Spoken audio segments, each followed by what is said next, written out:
જી નમસ્કાર, હું TR Jadav TR એજ્યુકેશનમાં ફરીથી એક નવા વિડીયોમાં તમારું સ્વાગત છે. મિત્રો, આ વિડીયોમાં વાત કરીશું મુખ્યમંત્રી જ્ઞાન સાધના મેરિટ સ્કોલરશિપ પરીક્ષા 2025 જેનો કાર્યક્રમ જાહેર થઈ ગયો છે. ફોર્મ ભરાવાનું રજિસ્ટ્રેશન માટેનું ચાલુ થઈ ગયું છે. તો મિત્રો, આ સ્કોલરશિપ માટે કોની પસંદગી થશે, કોણ પરીક્ષા આપી શકશે અને કોને કોને લાભ મળવા પાત્ર છે, પરીક્ષાનો સિલેબસ શું છે, પરીક્ષાનો કાર્યક્રમ શું છે, તો તેના વિશે સંપૂર્ણ ડિટેલમાં ચર્ચા કરીશું. તો ચાલો મિત્રો સ્ટાર્ટ કરીએ. તો અહીં તમે જોઈ શકો છો મુખ્યમંત્રી જ્ઞાન સાધના મેરિટ સ્કોલરશિપ પરીક્ષા 2025 રાજ્ય પરીક્ષા બોર્ડ ગુજરાત રાજ્ય સેક્ટર 21 ગાંધીનગર. તો અહીં તમે જાહેરનામા ક્રમાંક જોઈ શકો છો, તારીખ 24/2/2025 શિક્ષણ વિભાગ, જે અહીં તમે ક્રમાંક એનો ઠરાવ ક્રમાંક જોઈ શકો છો.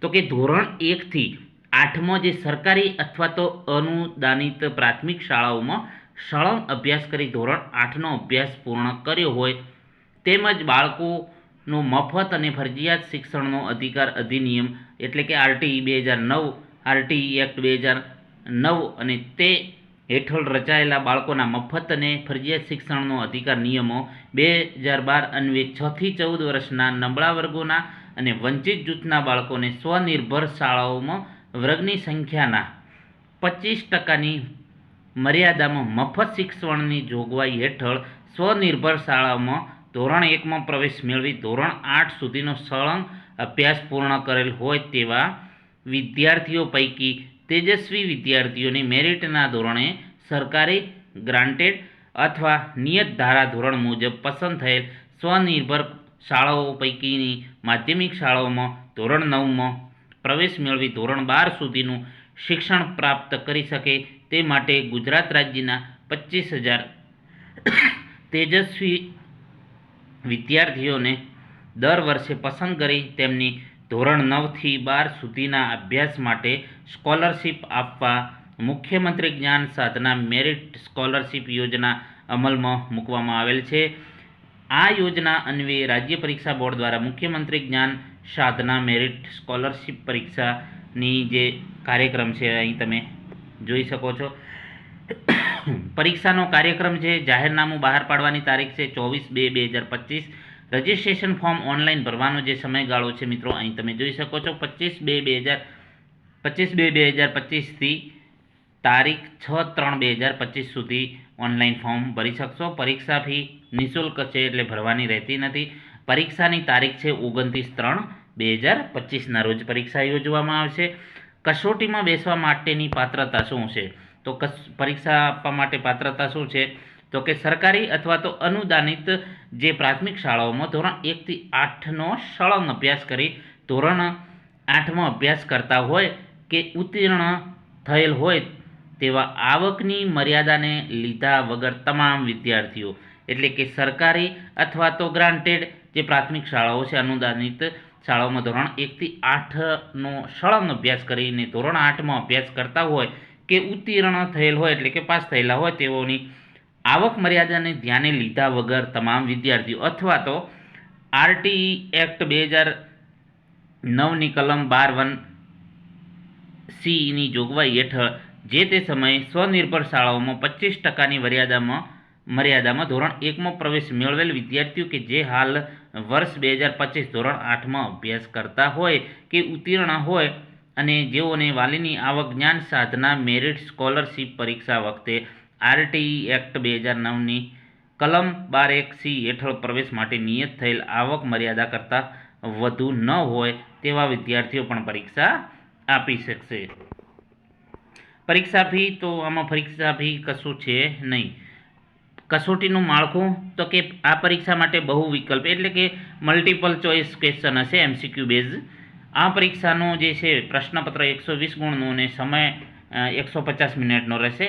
પરીક્ષાનું માધ્યમ ગુજરાતી અંગ્રેજી ભાષામાં રહેશે અને પરીક્ષામાં તમે અહીં જોઈ શકો છો વિષય તથા ગુણભાર. તો એમએટી એટલે કે બૌદ્ધિક યોગ્યતા કસોટી જે 40 પ્રશ્નો હશે, ગુણ 40 હશે અને એસએટી એટલે કે શૈક્ષણિક યોગ્યતા કસોટી જે 80 પ્રશ્નો હશે અને 80 ગુણ હશે જે 150 મિનિટમાં પાસ કરવાના રહેશે, મતલબ કે સમય છે 150 મિનિટ. પ્રજ્ઞાચક્ષુ વિદ્યાર્થીઓને 30 મિનિટનો વધારાનો સમય મળવાપાત્ર છે. અભ્યાસક્રમ તો MAT બૌદ્ધિક યોગ્યતા કસોટીના 40 પ્રશ્નો શાબ્દિક અને અશાબ્દિક તાર્કિક ગણતરીના રહેશે. આ પ્રશ્નોમાં સાદૃશ્ય એટલે કે એનાલોજી, વર્ગીકરણ, ક્લાસિફિકેશન, પછી સંખ્યાત્મક શ્રેણી, પેટર્ન, છુપાયેલી આકૃતિ, ધોરણને અનુરૂપ સામાન્ય જ્ઞાન વિશે આધારિત પ્રશ્નો રહેશે. હવે SAT એટલે કે શૈક્ષણિક યોગ્યતા કસોટીના 80 પ્રશ્નોમાં ધોરણ 8ના ગણિતના 20 માર્ક્સનું હશે, વિજ્ઞાનના 20 માર્ક્સ હશે અને સામાજિક વિજ્ઞાન 15 ગુણ હશે, અંગ્રેજી 10 ગુણનું હશે, ગુજરાતી 10 ગુણનું, હિન્દી 5 ગુણના વિષયનો સમાવેશ થશે. પ્રશ્નો અધ્યયન નિષ્પત્તિ સિદ્ધિ ચકાસણી કરે તે પ્રકારના હશે. તો અહીં તમે જોઈ શકો છો અભ્યાસક્રમ ધોરણ 8નો ઉપરોક્ત વિષયનો રહેશે. જે પરીક્ષા છે ધોરણ 8ના પ્રમાણે છે. પરીક્ષા કેન્દ્રો તો જે પરીક્ષા માટે નોંધાયેલ વિદ્યાર્થીઓની સંખ્યા તથા પરીક્ષાલક્ષી વહીવટી અનુકૂળતા અનુસાર રાજ્ય પરીક્ષા બોર્ડ ગાંધીનગર દ્વારા ગુજરાતમાં જે તે તાલુકામાં કસોટી પરીક્ષા કેન્દ્રો નક્કી કરવામાં આવશે. જે ગુજરાત માધ્યમિક અને ઉચ્ચતર માધ્યમિક શિક્ષણ બોર્ડના જે ધોરણ 10 અને 12ના પરીક્ષા કેન્દ્રો પર વિદ્યાર્થીઓને બોર્ડ દ્વારા ફાળવવામાં આવેલ પરીક્ષા કેન્દ્ર પર પોતાના ખર્ચે ઉપસ્થિત રહેવાનું રહેશે. જ્ઞાન સાધના મેરિટ સ્કોલરશિપ જે છે પરીક્ષાનું પરિણામ અને મેરિટ લિસ્ટ, તો કે આ પરીક્ષાનું પરિણામ રાજ્ય પરીક્ષા બોર્ડની વેબસાઇટ અહીં તમે જોઈ શકો છો મિત્રો, www.acbcexam.organization પર પ્રસિદ્ધ કરવામાં આવશે. જેમાં મુખ્યમંત્રી જ્ઞાન સાધના મેરિટ સ્કોલરશિપ પરીક્ષામાં કટ ઓફ કરતાં વધુ ગુણ મેળવનાર તેજસ્વી વિદ્યાર્થીઓની યાદી રાજ્ય પરીક્ષા બોર્ડ ગાંધીનગર દ્વારા નિયામક શ્રી શાળાની કચેરી ગાંધીનગરની યાદી સુપ્રત કરવામાં આવશે. ઉપરોક્ત જે મુજબ યાદી પૈકીના બાળકોને દસ્તાવેજોની ખરાઈ જિલ્લા શિક્ષણ જે અધિકારી છે દ્વારા નિયામક શ્રી શાળાઓની સૂચના અનુસાર કરવાની રહેશે. વિદ્યાર્થીઓના પ્રવેશ માટેની પ્રક્રિયા શું છે? તો જે ઉપર મુજબ ખરાઈ પછી જે વિદ્યાર્થીઓ મુખ્યમંત્રી જ્ઞાન સાધના મેરિટ સ્કોલરશિપ માટે પાત્ર થાય છે તેવા વિદ્યાર્થીઓનું કામચલાઉ મેરિટ લિસ્ટ એટલે કે પ્રોવિઝનલ મેરિટ લિસ્ટ નિયામક શ્રી શાળાઓની કચેરી દ્વારા એક અલાયદા પોર્ટલ ઉપર પ્રસિદ્ધ કરવામાં આવશે. રાજ્ય કક્ષાની યાદી તૈયાર કરતી વખતે સરકારના ધારાધોરણ મુજબ અનુસૂચિત જાતિ, અનુસૂચિત જનજાતિના વિદ્યાર્થીઓનો સમાવેશ કરવાનો રહેશે અને દરેક કેટેગરીમાં 50% લાભાર્થી કન્યાઓ રહેશે. સ્કોલરશિપ માટે પાત્રતા ધરાવતા વિદ્યાર્થીઓ નિયત સમય મર્યાદામાં જે છે સુધારા દર્શાવ્યા પ્રમાણે કોઈપણ શાળામાં ધોરણ 9માં પ્રવેશ મેળવી શકશે. પોર્ટલ ઉપર જાહેર કરેલ શાળાઓએ આ સ્કોલરશિપ માટે પાત્રતા ધરાવતા વિદ્યાર્થીઓ જ્યારે ધોરણ 9માં પ્રવેશ આપવામાં આવશે ત્યારે તેવા વિદ્યાર્થીઓને તેઓની શાળાઓમાં પ્રવેશ બાબતનું જનરલ રજિસ્ટર નંબર સાથેનું પ્રમાણપત્ર શાળાના આચાર્યના સહી સિક્કા સાથે વિદ્યાર્થીઓને આપવાનું રહેશે. વિદ્યાર્થીના વાલીઓએ આ પ્રમાણપત્ર પોર્ટલ ઉપર આપવામાં આવેલી સૂચના અનુસાર નિયત સમય મર્યાદામાં અપલોડ કરવાનું રહેશે. પસંદગી મુજબની શાળાઓમાં પ્રવેશ મેળવવા માટેની સંપૂર્ણ જવાબદારી વિદ્યાર્થીઓને તેને વાલીની રહેશે. તે બાબતે શિક્ષણાધિકારી કે નિયામક શ્રી શાળાઓની જવાબદારી રહેશે નહીં. પ્રવેશ મેળવેલ તમામ વિદ્યાર્થીઓ ફાઇનલ મેરિટ લિસ્ટ નિયામક શ્રી શાળા દ્વારા તૈયાર કરવામાં આવશે. હવે ઓનલાઈન અરજી કરવાની સૂચનાઓ છે. તો કે આ પરીક્ષા માટે પાત્રતા જે ધરાવતા વિદ્યાર્થીઓ સમગ્ર શિક્ષાની કચેરી જે અહીં તમે વેબસાઇટ જોઈ શકો છો, પોર્ટલ આપેલું છે, એ પોર્ટલ પર તારીખ 25/2/2025થી તારીખ 6/3/2025 દરમિયાન ઓનલાઈન ફોર્મ ભરવાનું રહેશે. રાજ્ય પરીક્ષા બોર્ડ દ્વારા ઓનલાઈન જ અરજી સ્વીકારવામાં આવશે. આ ખાસ ધ્યાન રાખવું, અરજી ફોર્મ ચોકસાઈપૂર્વક ઓનલાઈન ભરવાનું રહેશે. નામ, અટક, જન્મ તારીખ, જાતિ, કેટેગરી કે અન્ય કોઈ પણ બાબતે પાછળથી બોર્ડ દ્વારા સુધારો કરવામાં આવશે નહીં. સમગ્ર ફોર્મ જે તમારે અંગ્રેજી ભાષામાં ભરવાનું રહેશે. વિદ્યાર્થી ગુજરાતી કે અંગ્રેજી પૈકી જે માધ્યમ પસંદ કરે તે માધ્યમમાં પરીક્ષા આપી શકશે. ઇંગ્લિશમાં આપવી હોય તો ઇંગ્લિશમાં, ગુજરાતીમાં આપવી હોય તો ગુજરાતીમાં, એમાં તમારું માધ્યમ તમારે પસંદ કરવાનું રહેશે. ઓનલાઈન અરજી કરવાની રીત જે છે સરકારી શાળા અને અનુદાનિત પ્રાથમિક શાળાઓ તેમજ સ્વનિર્ભર એટલે કે ખાનગી શાળાના વિદ્યાર્થીઓના ઓનલાઈન આવેદનપત્ર ભરવા માટે સ્ટેપ આપેલો છે, જે તમે જોઈ શકો છો.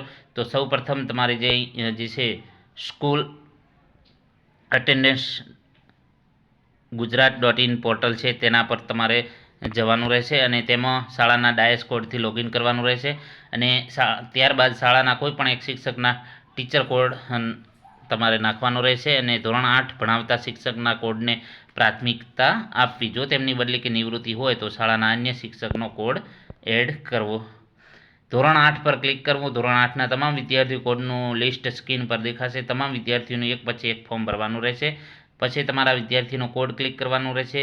એ રીતે તમારો ફોર્મ શિક્ષક અને વાલીના મોબાઈલ નંબર સિવાયનો ઓટો કેચ કરેલા ડેટા છે. શિક્ષક અને વાલીનો મોબાઈલ નંબરની વિગતો ભર્યા બાદ ઓટો ફેસ થયેલ ડેટા કેટેગરી કાસ્ટ જે પ્રમાણે ખોટી દર્શાવી હોય તો તેમાં સુધારો કરી શકાશે. પછી તમારે ફોર્મ સેવ બટન પર ક્લિક કરવાનું રહેશે. ફોર્મ સેવ થતાં તેની સામે સેવડ દર્શાવશે. આ રીતે તમારે ફોર્મ ભરવાનું રહેશે. તેની એપ્લિકેશન પ્રિન્ટ કરવાની રહેશે. અહીં મિત્રો ખાસ સૂચનાઓ છે કે આ વિદ્યાર્થીઓ માટે ફોર્મ ભરવાની વ્યવસ્થા શાળા દ્વારા કરવાની રહેશે. આ સ્કોલરશિપ પરીક્ષા માટે ઓનલાઈન ફોર્મ જ માન્ય રહેશે. સ્કોલરશિપ પરીક્ષાના મેરિટના આધારે યાદી તૈયાર કરવામાં આવશે. પરીક્ષા સંબંધી વિગતોની સતત માહિતગાર થવા માટે જે વેબસાઇટ છે તેના પર તમારે જોતા રહેવાનું રહેશે.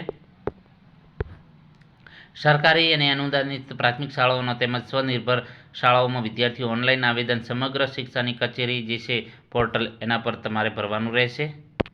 અને ઓનલાઈન અરજીપત્રમાં દર્શાવેલ વિગતો અંગે રાજ્ય પરીક્ષા બોર્ડ દ્વારા ખરાઈ કરવામાં આવતી નથી. આથી તમારી વ્યક્તિગત માહિતી અન્ય માટે વિદ્યાર્થી જવાબદાર રહેશે. જે બીજી અન્ય સૂચનાઓ પણ અહીં મિત્રો આપેલી છે. પ્રકાશ કે ત્રિવેદી, અધ્યક્ષ, રાજ્ય પરીક્ષા બોર્ડ, ગાંધીનગર, તારીખ 24/2/2025. મિત્રો અહીં તમામ માહિતી આપેલી છે. તો મિત્રો આ જે છે ટોટલ ધોરણ 9થી 12માં ટોટલ 94,000 જેવી સ્કોલરશિપ મળવાપાત્ર છે. મિત્રો જો વિડીયો પસંદ આવે તો લાઇક, શેર અને સબસ્ક્રાઈબ કરવાનું ન ભૂલતા. Thank you for watching this video.